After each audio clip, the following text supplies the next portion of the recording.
Nous sommes faits de victoire, de Christ. De Dieu obéissante. Donc qui déjà manifeste ses choix de cœur pour obéir.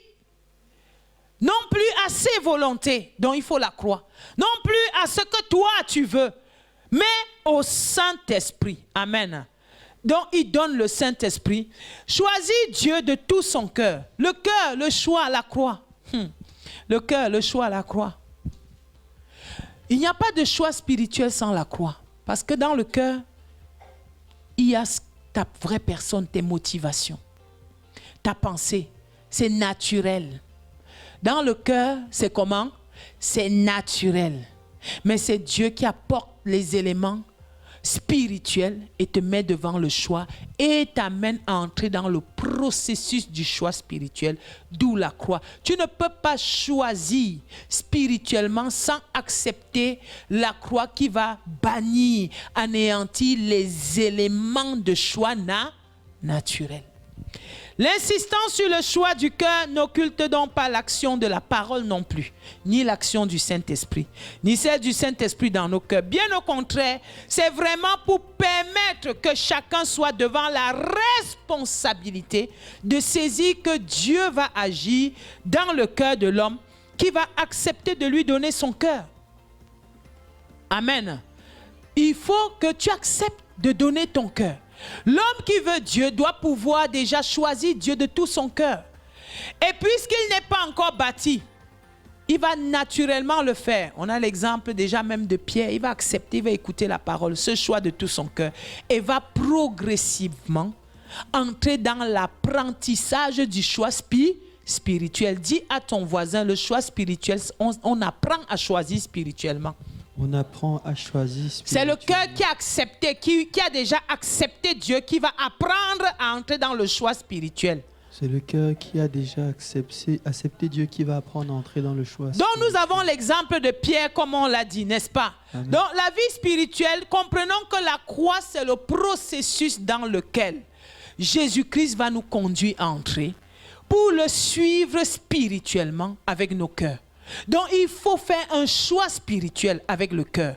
Vous savez, Paul pouvait dire dans Romains chapitre 7, il pouvait dire quelque chose, verset 18, ce qui est bon n'habite pas en moi.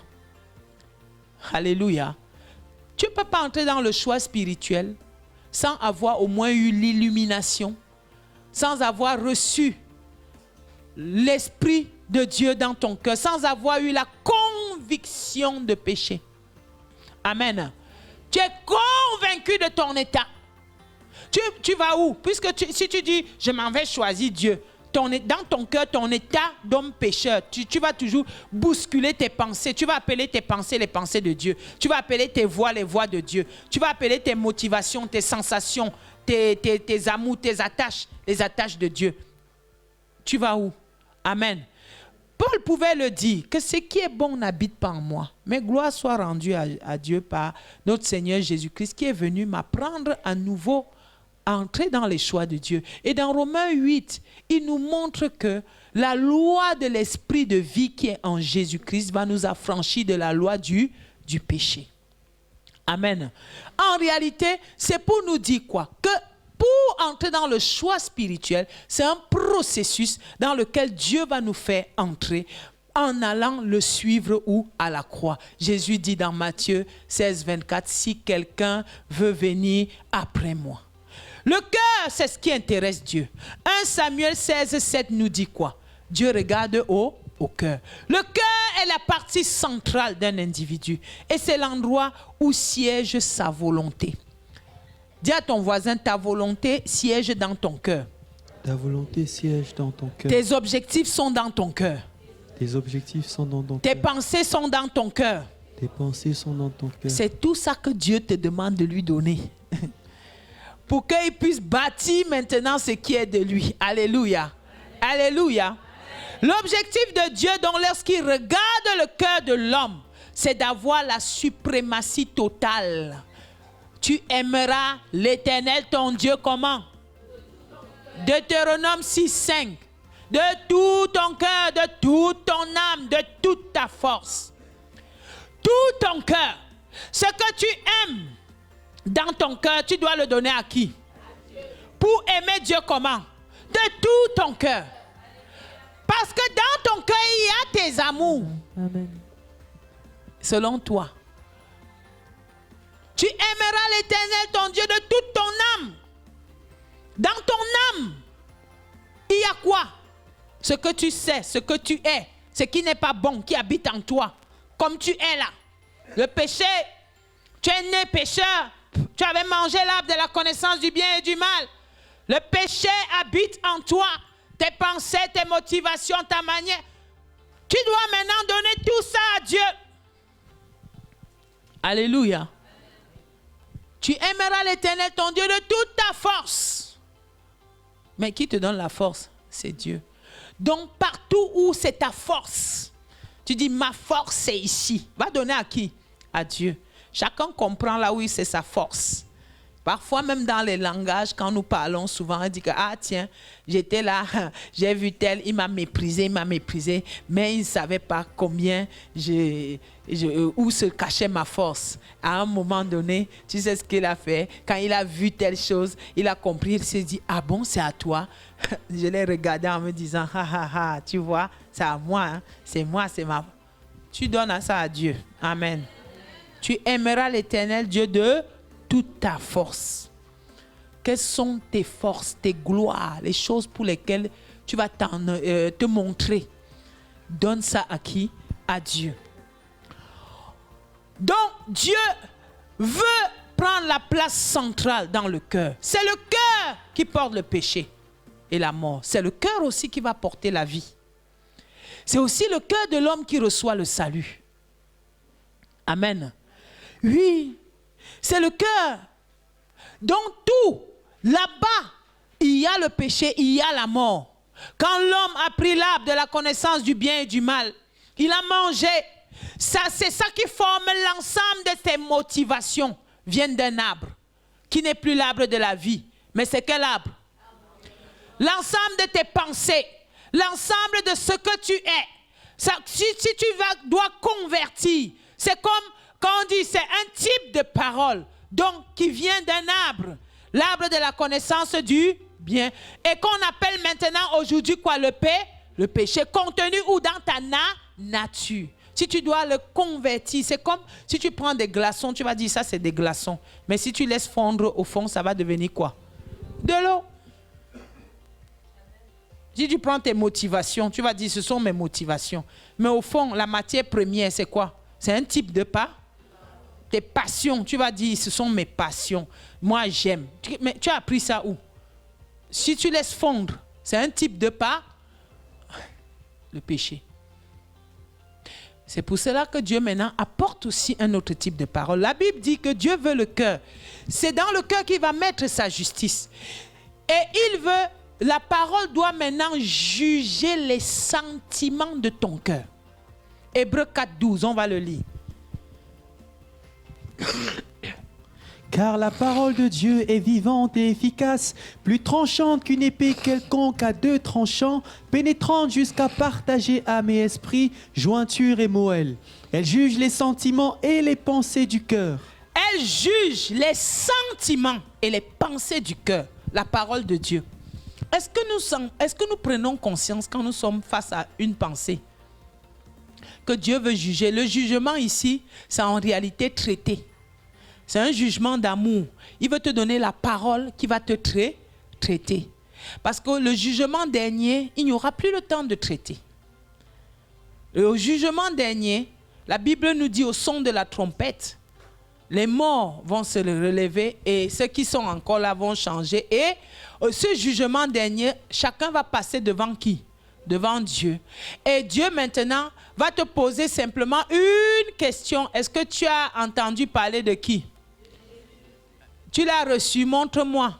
Parce qu'il regardait où ton cœur. Si tu l'avais reçu, tu vas lui montrer maintenant dans ton cœur, ton âme, que voici, j'ai passé ma vie sur la terre. C'est vrai, tu m'as même béni, tu m'as tout donné. Tu m'as donné l'argent, tu m'as tout donné, mais tu n'as cessé de me donner l'essentiel qui était la parole qui doit entrer dans mon âme. C'est pour ça que tu regardes, j'ai pris la croix. et j'ai anéanti les sentiments de mon cœur là, les mauvais sentiments, les mauvaises motivations, toutes ces choses qui voulaient freiner que je te donne la suprématie. Et voici, j'ai appris par Jésus à quitter toutes ces choses. J'ai appris par Jésus à porter sa vie. J'ai appris par Jésus à aimer sans attendre de l'autre quelque chose. Je ne m'attendais qu'à qui? À Dieu. J'ai appris à ne pas rendre le mal par le mal. Ah, bien. Tu as pris l'essentiel, ce qui ouvrait la porte. Entre dans la joie de ton. Et toi, quand j'allais à l'église, quand on parlait, ça m'énervait. Et j'avais compris que ce n'était pas pour bien. Ok, va là où les gens à qui on parlait, ça les énervait, sont. Ouvrez le feu, va les rejoindre là-bas. Tu sais que Satan, votre prédécesseur, il a commencé par être énervé étant sur ma sainte montagne. Alléluia. Non. C'est important de nous rappeler ces choses. Alléluia. Quand on va aller devant Dieu, là, on n'ira pas ni avec nos maisons, ni nos voitures, ni nos habits, ni nos cheveux. Même si ta perruque est belle, ça n'ira pas. Non, mais il faut dire la vérité. Tu passeras devant Dieu. Toutes ces choses, c'est pour ici. C'est pas politesse. C'est parce que si quelqu'un entre ici, il est un genre, les gens vont plutôt faire quoi? Fuir. C'est pas, on est propre par politesse. Mais il ne faut pas que tu sois propre parce que dans ta tête, c'est encore devenu autre chose. Non. Alléluia. Alléluia. Non, c'est important de le savoir. C'est très, très important. Dieu veut le cœur. Donc, il vient juger les sentiments de ton cœur, juger les pensées de ton cœur. La Bible nous dit que l'alliance que Dieu fait avec Jésus-Christ, l'alliance qu'il avait décidée, Hébreux 8, 10, il avait dit, je mettrai mes lois dans leur esprit, je les écrirai où? Dans le cœur. Comment il va faire pour écrire sa loi dans ton cœur? Il y a quelque chose dans ton cœur. On ne va pas écrire sur les Écritures. Il faut qu'avant d'écrire, sur une ardoise où on a écrit. Maintenant, le maître va encore écrire. Il fait d'abord quoi? Où est-ce que Christ a effacé les péchés? Il a effacé l'acte dont les ordonnances nous condamnaient. Ce n'est que la croix qui peut effacer et neutraliser ce qui est où? Dans le cœur. Alléluia. Si tu vas à l'église, tu as le droit, si on ne t'enseigne pas la croix pour apprendre à ton cœur, Christ véritable, lève-toi, tu pars. Alléluia. Oui, parce que tu perds le temps, tu ne vas jamais changer. Tu vas détruire l'œuvre de Dieu. C'est pour ça que tu peux voir des chrétiens, ils vont à l'église depuis, mais ils parlent mal des gens. Ils sont impolis à la maison. Un enfant qui écoute la parole de Dieu devrait être un modèle à la maison. Un modèle au travail. Un modèle à l'école.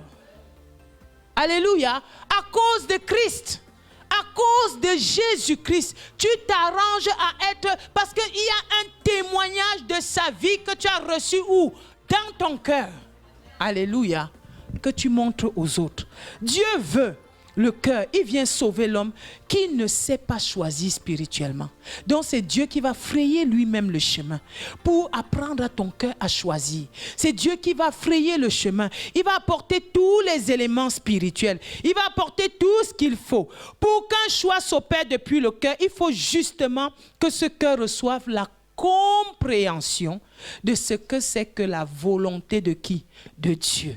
Venant donc confronter les positions internes. Si tu écoutes la parole, rien ne confronte tes positions internes, il y a un souci. L'action du Saint-Esprit, qui est d'abord de te convaincre, doit agir quand la parole que tu entends vient confronter les positions, là, sache que le Saint-Esprit est présent en toi, en train d'agir. Le Saint-Esprit n'est pas celui qui vient te faire rouler par terre sur la poussière. On se moque même de l'église. Les gens même ont peur même de venir à l'église. Vous avez vu ça où? Quand Jésus-Christ enseignait ses disciples, combien se roulaient par terre?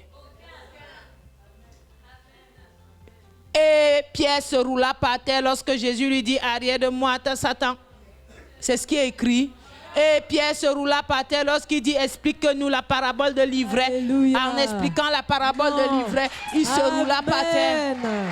Ça n'existe pas. Écrit. Amen. Ça n'existe pas. Maintenant, normalement, on peut chasser un démon et puis on continue, on ne vient pas là pour... On le chasse parce qu'il dérange. Amen. Et il part. Alléluia. On peut le chasser, il peut être bousculé, il part. Mais pas que venez, allez, je vais vous montrer qu'il y a ceci. Vroom, il tombe, vroom, il tombe, vroom, il tombe. Et les gens font par terre comme les poissons, les esprits des eaux. Et les gens courent, ils sont contents, ils disent qu'il y a quelle puissance. Et tu sors, tu rentres à la maison, ils ont des problèmes. Et les gens comme ça là ont plus de problèmes. Que ce soit peut-être même, je connais beaucoup de gens, beaucoup de femmes, ils se séparent même de leur mari parce que tu vas à l'église, tu tombes par terre. Tu rentres à la maison, tu es toujours aussi désobéissant. Ça dit, ton mari dit un mot, comme les hommes ne parlent pas comme les femmes. Il dit un mot, tu alignes combien? 20. Mais tu sors de l'église où tu t'es roulé où? Par terre.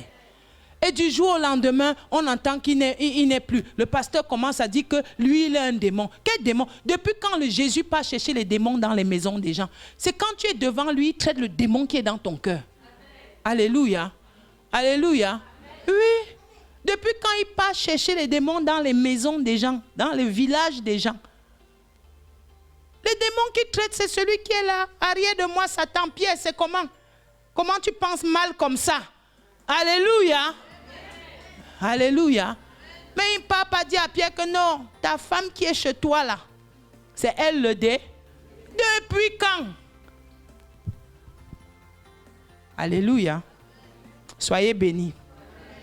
Dis à ton voisin, l'église retourne à Jésus. La croix retourne dans l'église. La croix retourne dans les cœurs. Le cœur dont est le siège de tout. Les pensées, les sentiments. Le cœur doit choisir. Le cœur ne peut pas choisir sans comprendre. Et donc Dieu apporte la parole pour que le cœur maintenant puisse saisir. Que le cœur puisse comprendre. Que le cœur puisse entrer, comprendre qu'est-ce que la volonté de Dieu. Le cœur de l'homme est déterminant pour le choix. En réalité, si dans le monde naturel, l'homme naturel choisit par rapport à quoi? Par rapport à lui.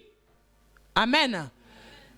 Il choisit, il aime les choses par rapport à ses intérêts propres. Quand quelque chose te plaît, c'est parce que c'est ton intérêt propre.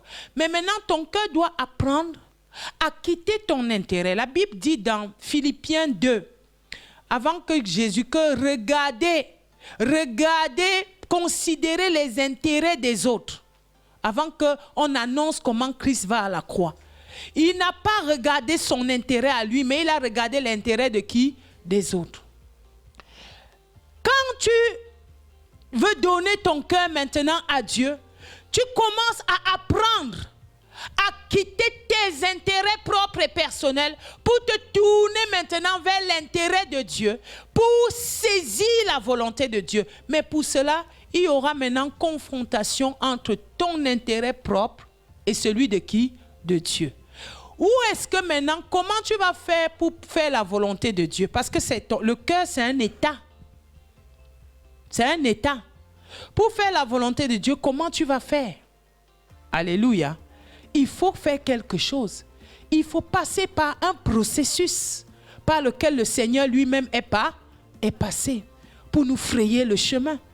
Le processus qui va permettre que ta volonté qui est dans ton cœur soit neutralisée au profit de la volonté de qui? De Dieu. Amen. Le cœur de l'homme charnel donne naturellement toute préférence à sa chair. Alléluia. Oui, nous pouvons qualifier ça comme étant le choix du cœur de l'homme naturel.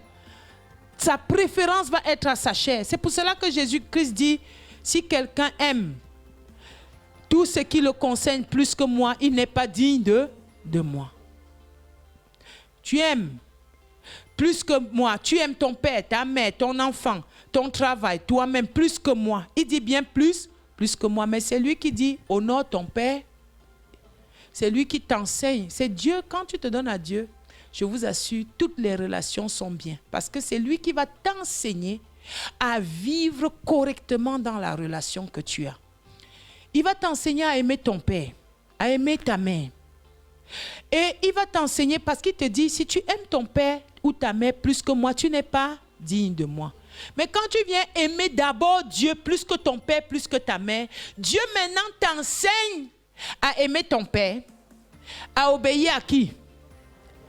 Il t'enseigne à aimer qui? Ta mère. À obéir à qui? À ta mère. Parce que c'est lui, Dieu, qui tient tous les cœurs entre ses mains. Quand il dit, celui qui aime son mari plus que moi n'est pas digne de moi. Celui qui aime sa femme plus que moi n'est pas digne de moi. Quand tu aimes Dieu, c'est lui qui va t'enseigner à aimer ta femme. C'est lui qui va aussi t'enseigner à aimer qui? Ton mari. Pourquoi? Je vais vous montrer une chose. Quand tu peux te dire, mais comment? Attention. Regardez un peu les gens dans le monde qui ne connaissent pas Dieu. Ils aiment leur femme, n'est-ce pas? Ou bien les femmes aiment leur mari, n'est-ce pas? Mais où est-ce qu'on entend aussi les crimes passionnels? Où? Très bien. Dans les couples.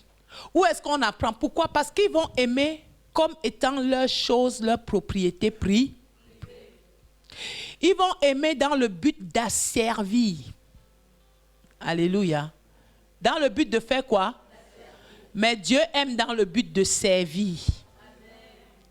Pas d'asservir.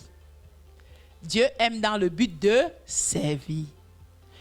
Donc, que ce soit un homme ou une femme, quand Dieu t'apprend à aimer ton partenaire, il t'apprend à aimer et à te mettre au service. Pas pour asservir. Pas pour dominer, pas pour asservir. Mais dans le monde, quand on aime une chose, un machin, ceci, c'est parce qu'on a envie d'asservir. Tu es fort, tu te dis, peut-être une femme va dire oui, mon mari m'aime parce que il me donne ceci. En fait, il est au service de ses convoitises. Et elle va dire qu'il l'aime. Le jour où le dit mari va perdre peut-être son travail, ne va pas avoir les moyens de continuer à donner pour ses convoitises, l'amour va faire quoi? Finir. Et madame sera capable d'être ramassée même dans la rue. Parce qu'elle n'avait pas aimé comme qui? Comme Dieu. Mais si tu aimes, dans le but de servir, Dieu nous apprend l'amour véritable, l'amour qui donne, l'amour qui va vers, l'amour qui se met pour, l'amour qui fait Alléluia. Pas l'amour qui profite, l'amour qui prend.